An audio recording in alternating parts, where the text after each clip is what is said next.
Hello students, आज हम बात करने वाले हैं पार्ट्स ऑफ अ सेल।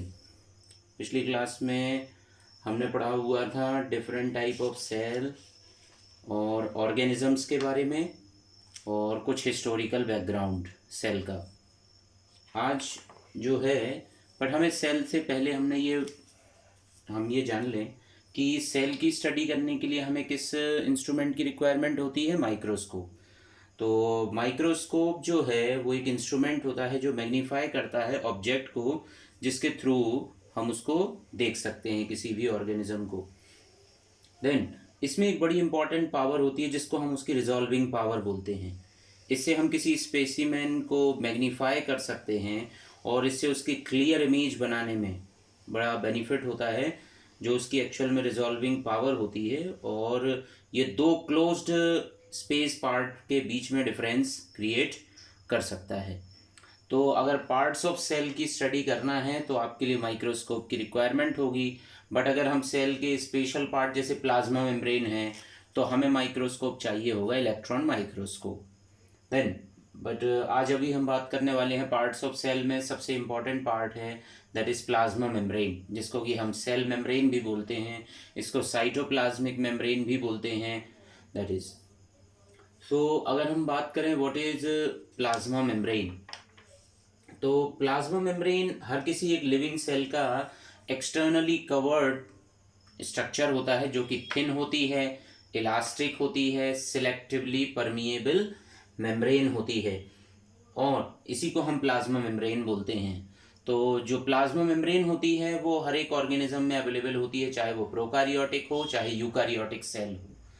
और जो प्लाज्मा मेम्ब्रेन है वो बनी होती है, उसका इंपॉर्टेंट कॉन्स्टिट्यूएंट है प्रोटीन, फॉस्फोलिपिड और स्लाइट अमाउंट होता है कार्बोहाइड्रेट का।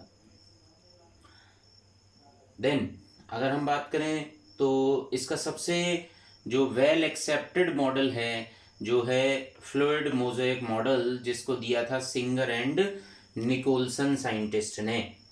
देन उनके अकॉर्डिंगली उन्हीं इसी मेम्ब्रेन स्ट्रक्चर को हम स्टडी भी करेंगे। तो इसमें आपको ये दिखाई दे रहा है, ये बाय लेयर में होती है मेम्ब्रेन, हमेशा बाय लेयर होती है। और बाय लेयर उसकी प्रॉपर्टी प्रोवाइड कराते हैं फॉस्फोलिपिड की बाय लेयर। उसमें एक हेड होता है और दो टेल होती हैं। हेड जो जनरली बना होता है वो फॉस्फेट से बना होता है, जो हाइड्रोफिलिक नेचर का होता है। इसके ऊपर वाटर का इफेक्ट नहीं होता है, ये वाटर लविंग होता है। देन जबकि जो फैटी एसिड चेन होती है ये मेम्ब्रेन में दोनों साइड से इनसाइडल होती है, जो कि हाइड्रोफोबिक होती है, ये फैटी एसिड चेन होती है। तो हेड और टेल, इसको हमने बोला फॉस्फोलिपिड बाय लेयर। और अगर किसी लिपिड मॉलिक्यूल के हेड के साथ में अगर शुगर मॉलिक्यूल जुड़ा हुई है तो ये है फॉस्फोलिपिड। तो शुगर को हम बोल सकते हैं ग्लाइको, और ये है क्या, lipid. So this structure is called glycolipid. Lipid plus sugar तो बन गया ग्लाइकोलिपिड। कुछ प्रोटीन होते हैं टनल प्रोटीन, जिससे कि कोई कंपोनेंट अगर सेल के आउटसाइड है तो वो इनसाइड आ सकता है। इनसाइड का कंपोनेंट आउटसाइड भेजने में टनल प्रोटीन का बहुत बड़ा रोल होता है।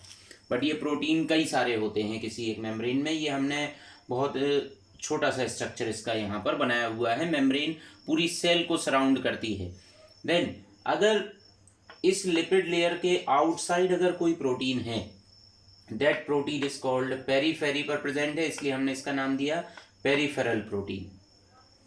अगर किसी प्रोटीन के साथ में अगर शुगर मॉलिक्यूल जुड़ी हुई है, शुगर मॉलिक्यूल अगर जुड़ा है तो हम इसको बोलेंगे क्या, ये है प्रोटीन, प्रोटीन के साथ में जुड़ा हुआ है शुगर, तो ग्लाइको प्रोटीन। इस तरीके से ये स्ट्रक्चर भी बन जाता है। देन तो इसके आउटसाइड आपको शुगर दिखाई दे रही है। देन तो इस तरीके से बीच बीच में जो अगर हमारी अगर यूकारियोटिक सेल है तो उसमें कुछ कुछ कोलेस्ट्रॉल मॉलिक्यूल भी होते हैं जो मेम्ब्रेन की फ्लूइडिटी को अफेक्ट करते हैं। तो इस बेसिस पर मेम्ब्रेन बन जाती है selectively permeable on the basis of their proteins और देयर फॉस्फोलिपिड बाय लेयर। तो ये केवल सिलेक्टिव चीज़ों को अलाउ करती है मेम्ब्रेन। देन अगर हम मेम्ब्रेन के रोल की बात करें तो मेम्ब्रेन का रोल है एक्सचेंज ऑफ गैसेस में। ये आउटसाइड से इनसाइड और इनसाइड से आउटसाइड गैसेस को बड़ा फ्रीली डिफ्यूज करा सकती है, और वो गैसेस हो सकती हैं CO2, ऑक्सीजन, नाइट्रोजन, बहुत सारी गैसेस हो सकती हैं वो, जिनको ये आसानी से अलाउ कर सकती है। तो गैसेस का अलाउ होना और ये प्रोसेस कहलाएगी डिफ्यूज़न। अगर सेल आउटसाइड पड़े हुए किसी कंपोनेंट को इनसाइड कर ले तो प्रोसेस कहलाएगी endocytosis. Endo means inside, cyto means cell के थ्रू, तो एंडोसाइटोसिस हो गया। अगर सेल ने अपने अंदर के कंपार्टमेंट से, अंदर का कंपोनेंट जैसे कि फॉर एग्जांपल जैसे कि साइटोप्लाज्म से किसी वेस्ट मटेरियल को बाहर निकालना चाहती है तो सेल एक्सोसाइटोसिस करेगी। ये भी मेम्ब्रेन की प्रॉपर्टी है। अगर सेल के बाहर पड़ा हुआ कोई कंपोनेंट सेल इनटेक करके उसको एनगल्फ करना चाहती है, उसको ईट करना चाहती है, उसको डिस्ट्रॉय करना चाहती है, that process is called phagocytosis. Phago means eating, cytosis मतलब सेल के थ्रू। देन अगर सेल को आउटसाइड कोई लिक्विड कंपोनेंट को इनटेक करना है तो that process is called pinocytosis, जिसको हम सेल ड्रिंकिंग प्रोसेस भी बोलते हैं। तो इस तरीके से मेम्ब्रेन के बहुत सारे रोल हैं। अब मेम्ब्रेन में कुछ और सिलेक्टिव प्रॉपर्टीज भी हैं, जैसे कि ये रेगुलेट कर सकती है मूवमेंट ऑफ मॉलिक्यूल। वो मॉलिक्यूल क्या हो सकते हैं? शुगर है, अमीनो एसिड्स हैं, कुछ आयंस हैं, सोडियम आयन है, पोटेशियम आयन है, कैल्शियम है। इन आयंस को इन और आउट करने में भी सेल मेम्ब्रेन ही मदद करती है। अब मेम्ब्रेन में इतनी सारी प्रॉपर्टीज़ हैं, उस बेसिस पर कुछ बेसिक फिनोमिनन्स भी सेल मेम्ब्रेन के साथ में चलते हैं, जैसे ऑस्मोसिस। ऑस्मोसिस की अगर हम बात करें तो ऑस्मोसिस है, अगर जैसे हम एक एग्जाम्पल से पहले अगर समझते हैं कि अगर हम एक ड्रॉप ऑफ इंक अगर किसी वाटर कंटेनिंग बीकर में अगर हम डाल देते हैं तो इंक क्या करेगी? स्प्रेड करेगी वाटर में। तो इस तरीके की प्रोसेस तो कहलाएगी diffusion. But movement of water takes place by this process is called osmosis. अगर वाटर का मूवमेंट होगा तो प्रोसेस होगी ऑस्मोसिस। तो ऑस्मोसिस एक्चुअल में क्या है? तो जो ऑस्मोसिस है ये process of movement of solvent molecule, जिसमें कोई चीज घुली हुई है, from the region of their higher concentration to the region of their lower concentration through semi permeable membrane. तो ये भी बात कर सकते हैं। इसको हम अगर बात करें तो कोई अगर जैसे कि नॉर्मल सेल है, नॉर्मल प्लांट सेल है, हमने इसको कंसंट्रेटेड सॉल्यूशन में रखा तो सेल के आउटसाइड आपको सेल वॉल दिख रही है, ब्लैक कलर से रिप्रेजेंट किया है सेल वॉल है, ब्लू कलर से रिप्रेजेंट किया गया है प्लाज्मा मेम्ब्रेन, सेल मेम्ब्रेन दिखाई दे रही है। आउटसाइड का जो सॉल्यूशन है that is concentrated solution. Cell में होगी ऑस्मोसिस की प्रोसेस, सेल के इनसाइड कंपोनेंट जो वाटर होगा वो आउटसाइड निकल के आ जाएगी, तो सेल हो जाएगी फ्लैशिड।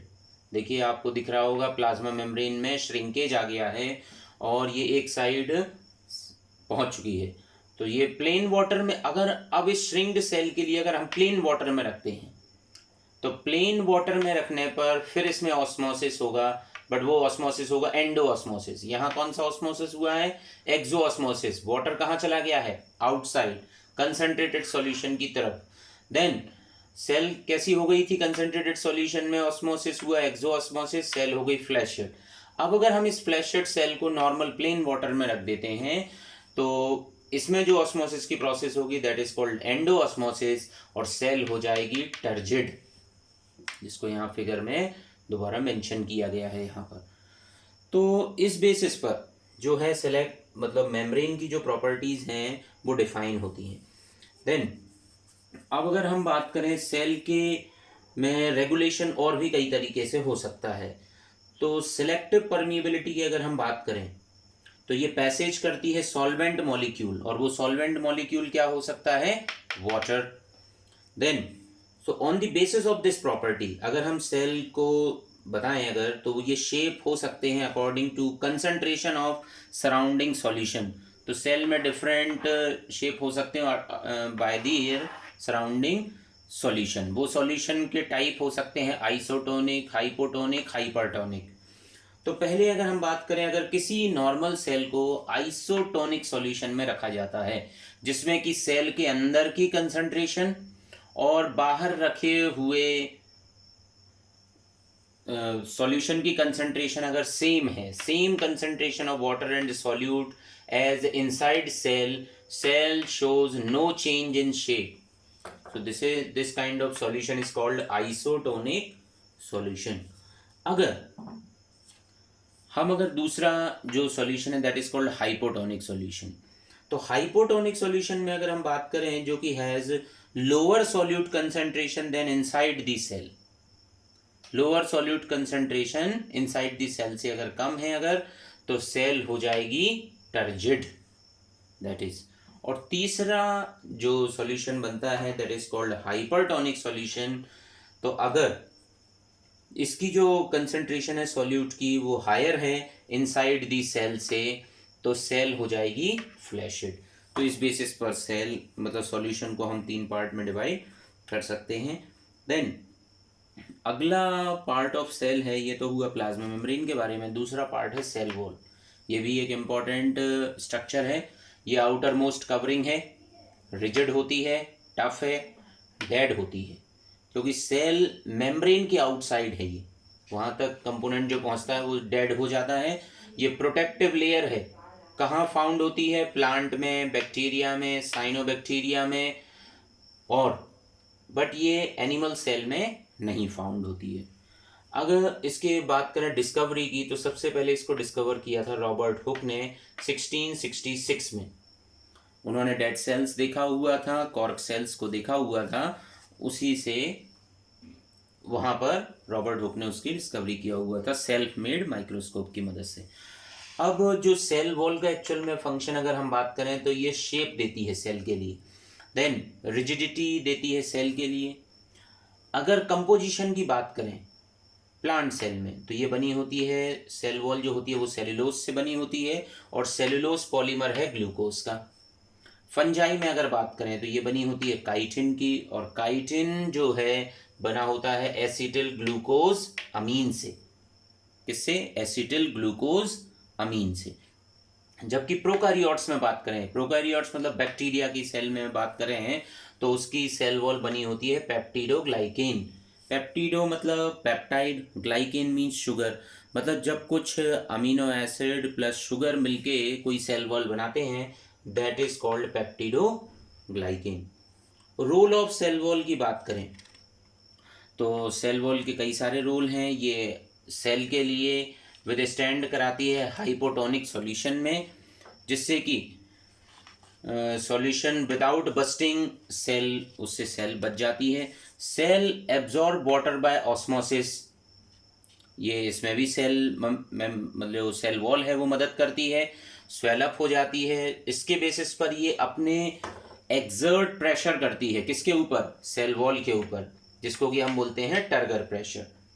ऑन द सेम टाइम जब टर्गर प्रेशर लग रहा होता है तब सेल वॉल भी एक प्रेशर एक्सर्ट करती है जो कि इक्वल प्रेशर होता है, और वो प्लाज्मा मेम्ब्रेन के ऊपर लगता है, जिसको हम बोलते हैं वॉल प्रेशर। तो इन दोनों प्रेशर की मदद से सेल का एक्चुअल शेप मेंटेन बना रहता है।